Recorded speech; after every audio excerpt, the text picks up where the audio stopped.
dan kesenangan, seakan dunia milik kita.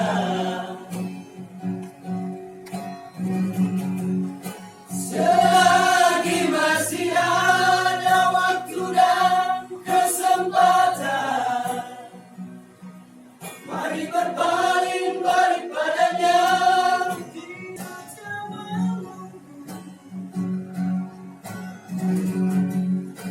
Jangan sia-siakan waktu yang diberikannya.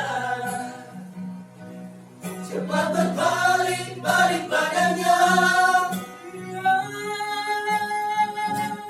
Tetap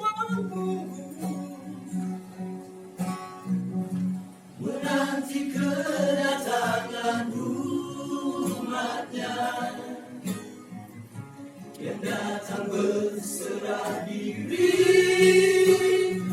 kepadanya, seakan pergumulan hidupmu akan dipulihkannya.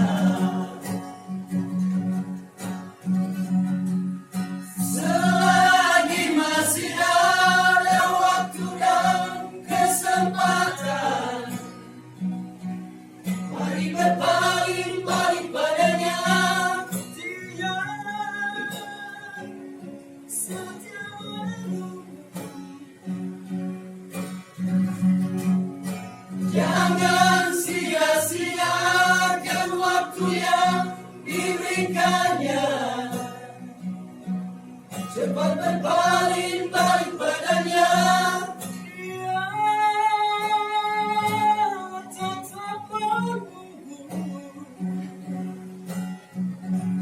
menanti kedatangan umatnya yang datang berserah diri kepadanya, seakan pergumulan hidupmu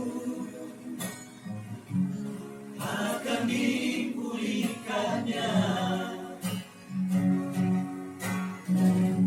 Seakan pergumulan hidupmu akan dipulihkannya.